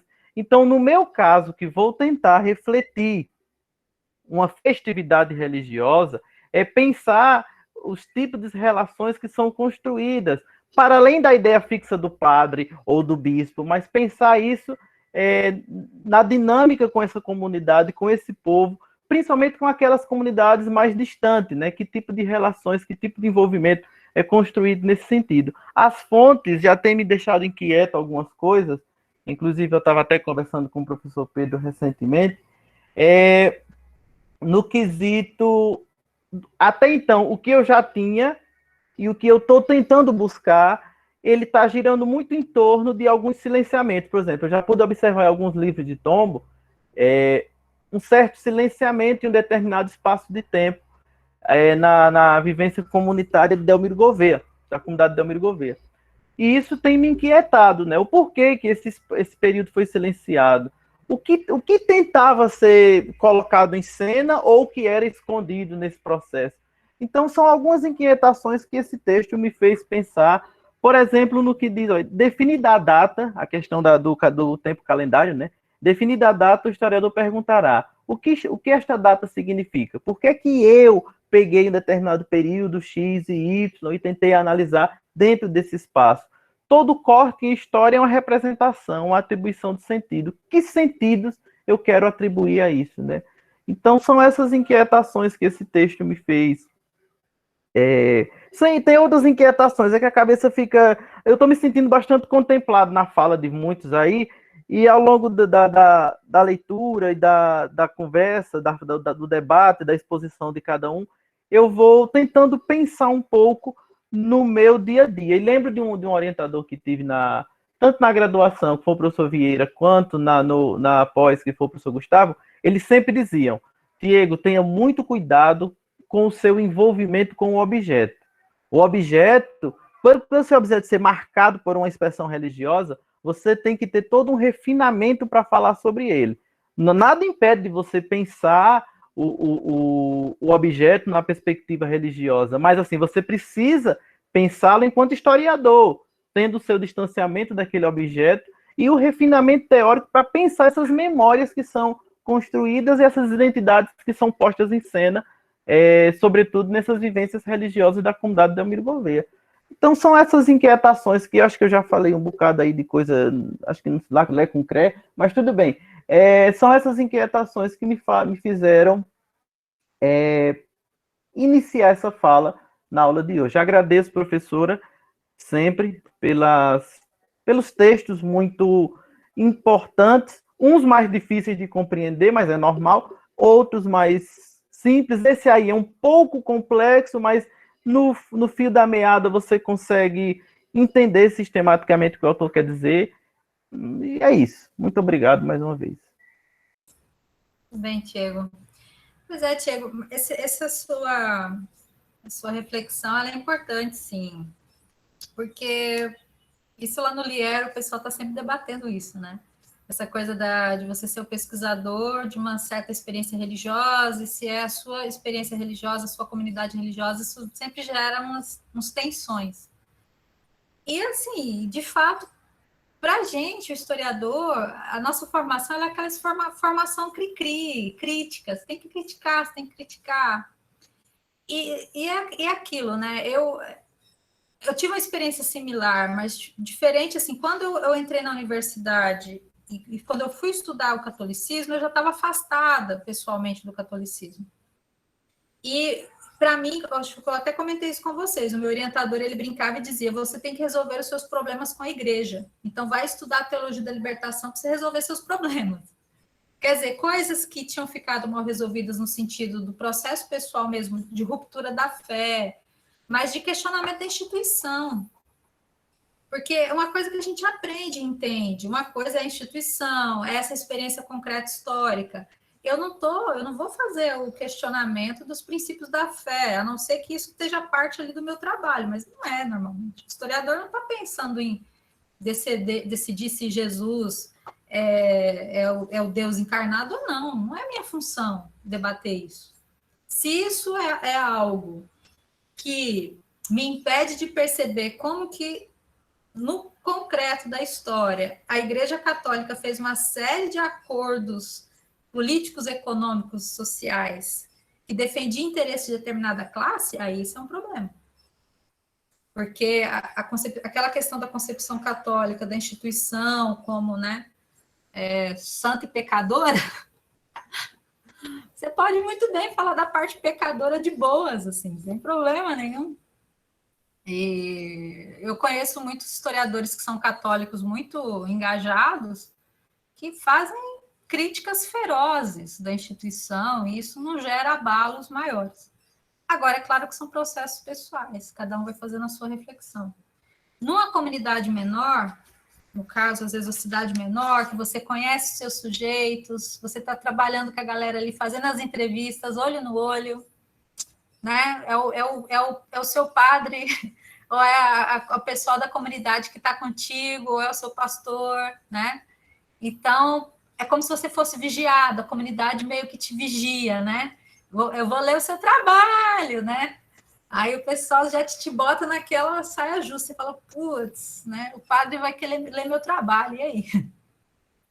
E aí você vai ter que educar o padre, você fala, olha, padre, meu trabalho de historiador, eu sou historiador, né? Professor de história. Então, assim, isso são coisas que talvez a gente está usando o exemplo do religioso, mas se eu estivesse trabalhando talvez numa comunidade política ou outro grupo que também estivesse gerando essas expectativas, isso, né, criasse ali algumas saias justas. Mas vai um pouco do nosso amadurecimento, é claro, mas do esclarecimento também, daquilo que é o nosso papel, de como que a gente cumpre, né? Então, não fica ansioso não, que vai dar certo. É só, talvez, equilibrar um pouco aí dos afetos que estão envolvidos no processo, né? Porque tem afeto, gente. Nosso trabalho, ele não é puro cérebro, só razão. É muito coração também. é muita imaginação. Os historiadores trabalham com imaginação histórica. A gente precisa ter essa habilidade de abstração e que muitas vezes tem a ver com empatia. Nós somos muito empáticos, a gente se coloca no lugar dos nossos sujeitos. Às vezes a gente, nesse esforço de adentrar nas fontes, pegar os detalhes e reconstituir trajetórias, né? O querer conhecer, entender, aí você começa a se criar certas identificações, às vezes de aproximação, às vezes de rejeição também, né?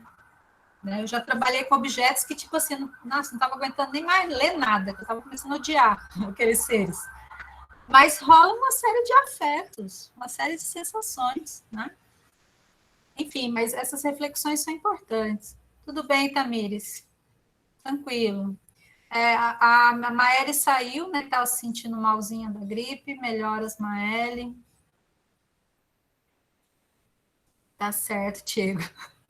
Exatamente. Você fala para ele aí que, né, não é por aí. Então, vamos encerrar aqui. Meu último slide, gente. Olha só o que eu fiz. O regime de historicidade do mundo pós-89, o presentismo. Isso aqui também é outro elemento que eu tenho alguns problemas com esse texto. Então, ele vai lá retomar o Hartog, né, no debate dos regimes de historicidade, e na reflexão que o Hartog vai fazer desse pós-89, a gente já discutiu aqui as questões em torno da globalização, esse tempo mercadoria do capitalismo, né? Ele não fala neoliberalismo, mas eu acho que pela descrição que ele faz, a gente entende desse pós-89 aí, do avanço na década de 80 das políticas neoliberais, eu acho que a gente poderia incluir a questão do neoliberalismo aí nessa análise que ele vai fazer. Mas eu acho que interessante, por um lado, na reflexão que ele traz o Hartog, como que a patrimonialização, né? Uma corrida crescente, segundo ele, de você patrimonializar o passado, de você tentar proteger o máximo possível esse passado ou aquilo que parece que no presente está se dissolvendo, né? Está sendo destruído. Então, desde museus ambientais até museus culturais, né? Estou falando ali de ecomuseus, ele vai dando uma série de exemplos, arquivos, né? De vários esforços no sentido da preservação ou da conservação de um certo passado. Agora, novamente, é um debate a partir do ponto de vista europeu, porque muito das coisas que ele está colocando ali como preocupações e políticas não existiram, especialmente no Brasil. Alguma coisa existiu, obviamente. Né? Também não dá para falar que nada existiu. No pós-anos 80, final da ditadura militar no Brasil, aquele processo de redemocratização, na luta que a gente tem, ou na Constituição de 88, algumas coisas foram colocadas e foram tentadas fazer. Mas nem sempre você vai ter políticas públicas para a memória, voltadas para o patrimônio histórico-cultural, nesse nível de preocupação que ele coloca no texto. Eu, sinceramente, sou bastante pessimista em relação a isso. Não enxergo isso como ele está colocando. Fala, Gustavo. Eu também não enxergo, assim, mas eu achei que tem um elemento filosófico bacana nisso aí, né, cara? Assim, é você de alguma maneira ter a percepção de que num mundo onde o passado, as experiências escorrem pelas nossas mãos, assim, nesse mundo líquido e tal, assim, você de repente surge um desejo, mesmo que não implementado pelos governos, mesmo com uma certa resistência dos governos, mas assim um certo desejo de preservação, até em pessoas que eventualmente não se interessavam por história, e que eventualmente não tinham e nem foram educadas, e nem educaram o seu espírito para frequentar museus, e assim, mas assim, enxergar no imaginário coletivo das pessoas um desejo por preservação, assim, e que isso filosoficamente seria sintomático de um mundo no qual as coisas perecem muito facilmente, né, cara, e a nossa relação com o passado se perde, e como nós temos, para além de interesses ou não por história, um espírito conservador, assim, daí esse desejo de manter essas coisas, sabe? Ainda que os governos, em especial aqui na América Latina, não tenham operado políticas nesse sentido, porque nesse caso eu tenho concordância absoluta contigo, assim, talvez ele esteja enxergando mais numa atmosfera europeia, né, assim, as políticas que podem ter sido operadas, né, nesse sentido. Mas acho que é um debate filosófico que pode ser objeto da nossa reflexão, né? Até que ponto as pessoas se sentem convidadas a se engajar numa ideia de preservação quando o mundo parece uma aquarela que vai se descolorindo assim diante da gente com muita facilidade, sabe, né? Assim, é isso. Não, pois é, eu concordo contigo que, de fato, tem isso, assim. É que eu estou há 10 anos em alguns esforços em torno dessa questão do patrimônio documental em Alagoas, e, assim, é um trabalho de Sísifo, assim, o mito do Sísifo. É rolar pedra, sabe? Você acha que você está num patamarzinho melhor, mas a pandemia, a gente ainda vai avaliar o estrago, cara, porque o estrago está grande. Claro que é somado, né? É a soma da pandemia com o desgoverno que a gente vive. E a gente ainda vai ver mais para frente como é que é isso. Quer dizer, sei lá, se o ano que vem ou no outro, a gente vai conseguir medir já um pouco desse impacto. O Brasil também não é referência para nada agora, né? Pois é. Mas, assim, eu acho que tem questões aí, ao ele mencionar, porque fica muito subentendido, talvez, nessa questão da reflexão filosófica, ela é super importante, eu acho ela essencial, tanto que, né, eu tenho trazido textos que estão dialogando necessariamente com a filosofia o tempo inteiro, mas se não colocar a experiência concreta de sociedades, de onde a gente está, a partir do nosso lugar, a partir, vamos dizer, do sul global, a gente vai passar batido, algumas coisas elas não resolvem, alguns conceitos não resolvem. Então, por exemplo, ele não problematiza o conceito de globalização. Outro texto, talvez o do Eagleton, que também menciona rapidinho, né, alguma coisa ou outra, ele tudo bem que não é obrigação dele fazer esse debate, mas essas coisas elas não são dadas, não são assim, cavalo dado, tá tudo bem.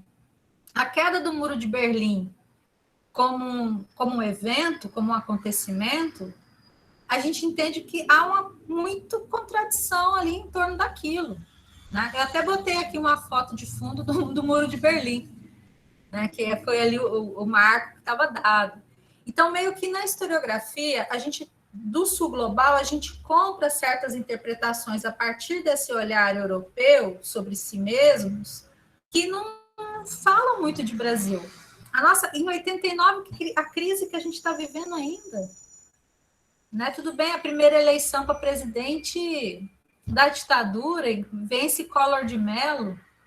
A gente está num outro mundo, assim, para algumas coisas, né? Mas, enfim, talvez muitas implicâncias minhas. Agora, acho que o que mais me implicou foi a questão da paternidade, gente. Vocês me desculpem, porque eu acho que tudo bem, eu acho que faz sentido, sim, dentro dessa tradição ocidental, dentro dessa série de elementos mitológicos que ele traz aí, da filosofia grega, e Cronos, e Zeus, e papapá, mas as mulheres aparecendo ali, como tipo, mulheres e filhos como, sei lá, né, são aquelas que trazem o tempo, Pô, não tem uma problematização, um questionamento dessa estrutura de narrativa mítica, sabe? Paternidade, putz, fogo. Achei triste. Assim, eu achei que o finalzinho podia ser melhor. Veja que eu já conheci o texto, assim, eu trouxe de volta, porque é importante no debate do tempo histórico que ele está fazendo e a discussão do tempo. Mas eu acho que a gente tem que questionar, talvez, nesse regime de historicidade, o reforço desses elementos de construção, de reforço de construção de visão de mundo, porque a gente fica só retomando os mitos gregos, retoma o mito grego. E olha que aqui ainda no modelinho, né, eu botei um monte de ampulheta para todo lado, né? Ampulhetas, tinha botado ali ampulhetas. A gente meio que reproduzindo ainda essas simbologias, né? Essa aqui que eu gostei mais, que tem um mongezinho budista aqui dentro da ampulhetinha, aí já está mais rompendo um pouquinho. Mas muito ainda dentro de um... Vou até parar aqui esses slides. Dentro desse discurso, né? Eu acho que a gente já pode avançar mais nisso. Talvez a nossa teoria da história, a nossa filosofia da história, eu estou falando filosofia da história, mas enfim, né? Não é todo mundo também que... Quais são os historiadores aí que estão mexendo com filosofia da história? Mas a galera da historiografia, eu acho que seria bacana a gente ver uma historiografia que já está mais, sabe, indo para outras referências. Eu acho que a gente tem condições historiográficas. A gente tem uma historiografia empírica, no sentido de uma construção já de outros sujeitos históricos, que não seja necessário a gente estar sempre se aportando nesse universo. Eu entendo que é necessário, a gente não pode desconhecer. Imagina, eu estou aqui toda na outra aula defendendo o materialismo histórico dialético, beleza. Mas vamos fazer a defesa ou construir, né, uma historiografia também a partir do materialismo histórico dialético, mas que traga os nossos outros elementos, né? Não precisa só da paternidade aí, não, para explicar filosoficamente as nossas concepções de tempo. Oi, Érica, fala, gata. O Iriné, ele coloca umas 2 ou 3 vezes no texto sobre um ponto que me chamou muito a atenção, que a categoria tempo histórico, ela é pouco discutida, é pouco tematizada. Ele coloca isso umas 3 vezes, eu acho, ao longo do texto, de formas diferentes, pelos historiadores, né? Ele diz que o tempo ele é tão necessário que o historiador naturalizou. E aí, você colocando agora essa visão do texto que, enfim, eu não tinha despertado, e sobre essa pertinência desse tema, né? E falando dessa pertinência, me fez lembrar muito o quanto é hilário como esse conceito de tempo histórico é trabalhado com as crianças e os jovens, né? Eu fiquei pensando, eu digo, poxa vida, como que é, de repente, isso é uma categoria que, assim, a gente sabe que, para o ensino de história, eu fiz essa reflexão, ela é fundamental, né? Compreender questões como o sujeito, o que é o sujeito histórico, o que é o tempo histórico, o que é tempo, o que é... E, poxa vida.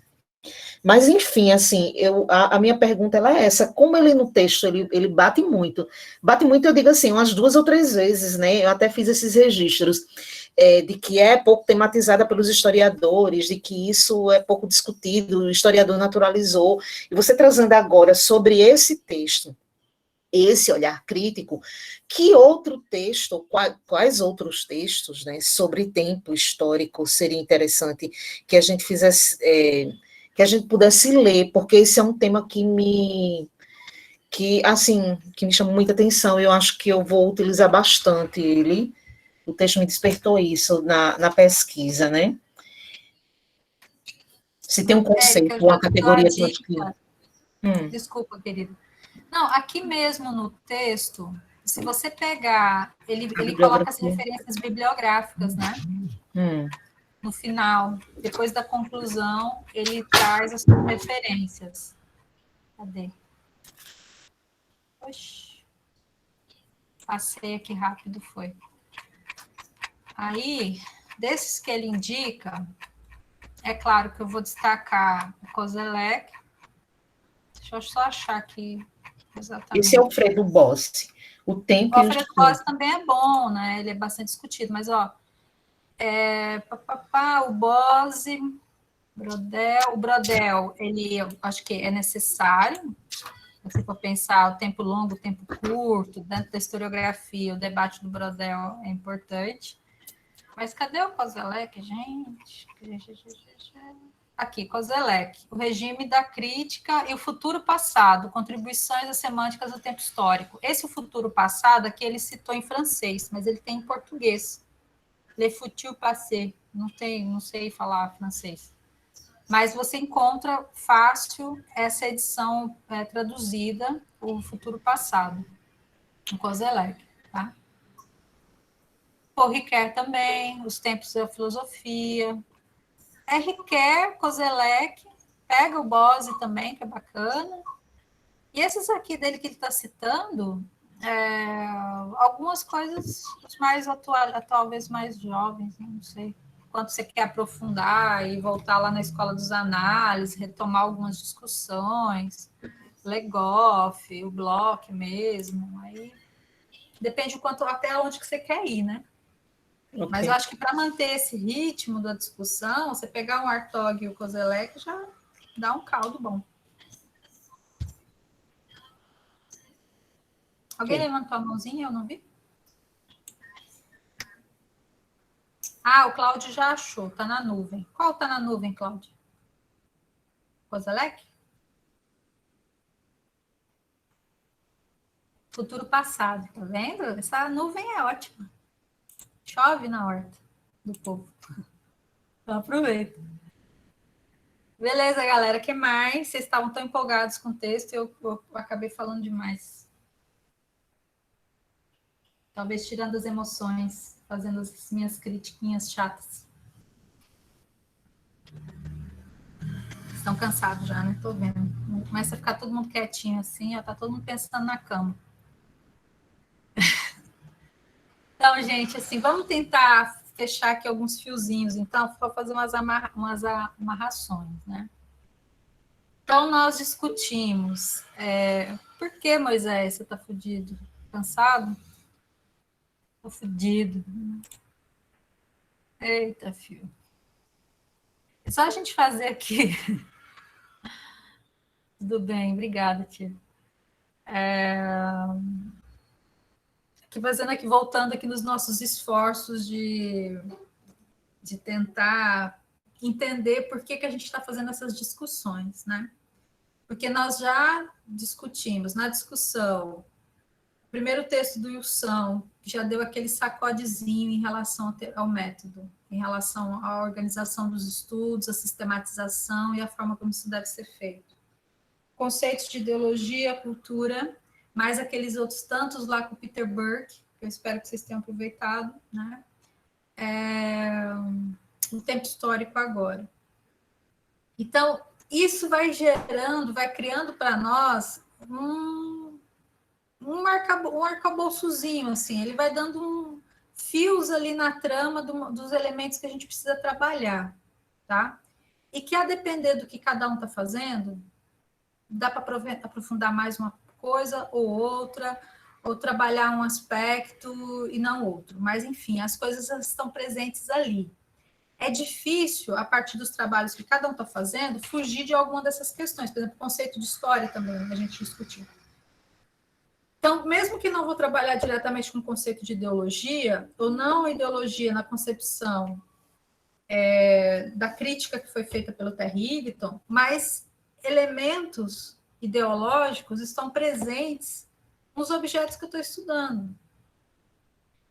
Então, enfim, vamos tentar ver, e aí eu queria muito que vocês tentassem fazer isso. Sistematizar. Não precisa me mostrar, não precisa trazer, nada disso, não é tarefinha chata. É pegar lá, no seu projetinho, nas suas questões, então, do debate do conceito de história, eu aproveito isso, do debate do Wilson Barbosa, isso, cultura, isso, ideologia, aquilo, tempo histórico, tal coisa. Isso me ajuda. Sistematiza, organiza. Porque isso vai consolidando na cabeça da gente algumas coisas. Que sejam questões, por exemplo, o debate do tempo histórico só me sobrou dúvidas. Tais dúvidas. Essa dúvida, essa. Beleza. Se eu tenho dúvida, eu estou bem. Porque a gente precisa ter dúvida, a gente precisa questionar. É a nossa função fazer questões, né? Então, organiza, a gente sistematiza. O trabalho, muito do nosso trabalho, é um trabalho de formiguinha, de ir constituindo uma organização de raciocínio da nossa cabeça. Por exemplo, vocês vão participar dos eventos. Alguns de vocês talvez vão apresentar já trabalho agora no evento com a professora Lídia, nos simpósios temáticos. Depois vocês vão apresentar trabalhos, provavelmente no evento espero, né? No 12º Encontro Nacional de História, mas preparem-se, porque nós vamos ter o Fórum da Pós-Graduação. No Fórum da Pós-Graduação, eu não sei como o Elias talvez está pensando, a gente ainda não falou disso, mas, em tese, vocês deveriam ser obrigados a apresentar. Eu sei que essa é uma palavra horrível, né? Mas o Fórum da Pós-Graduação ele é feito exatamente para ser um momento em que eu vou falar da minha pesquisa. Então, se eu começo a sistematizar um pouquinho essas discussões, e é claro que pegando na disciplina que estão fazendo eletivas também, que eu tenho certeza que estão contribuindo, e começa a botar isso sistematicamente, nossa, gente, isso vai alumiando muito, vai ajudando muito, muito mesmo, viu? De verdade, acreditem em mim. Mas eu sei que está todo mundo cansado, está todo mundo só no pó da rabiola, como diziam, né? Olha só, estão só chorando aqui as pitangas, a galera, então vamos dormir, né? Vamos descansar. Beleza? Semana que vem, então, todo mundo lá assistindo a palestra da professora portuguesa. Eu vou passar a lista. Não vou passar a lista, mas eu vou estar lá olhando no chat quem é que vai entrar, viu? Aproveitem, participem. E na nossa próxima aula vai ser no dia 20 de julho, para fazer a discussão do Aróstegui, que muitos odeiam, mas eu adoro, eu acho legal, tá? Então, descansem, pessoal, obrigada pela presença. Fiquem bem, cuidem-se e nos falamos. Obrigado, Qualquer professora. coisa, vocês Obrigado. sabem, Boa noite, professor. tá? Boa noite. Tchau, boa noite. Tchau. Beijo, beijo. Boa noite.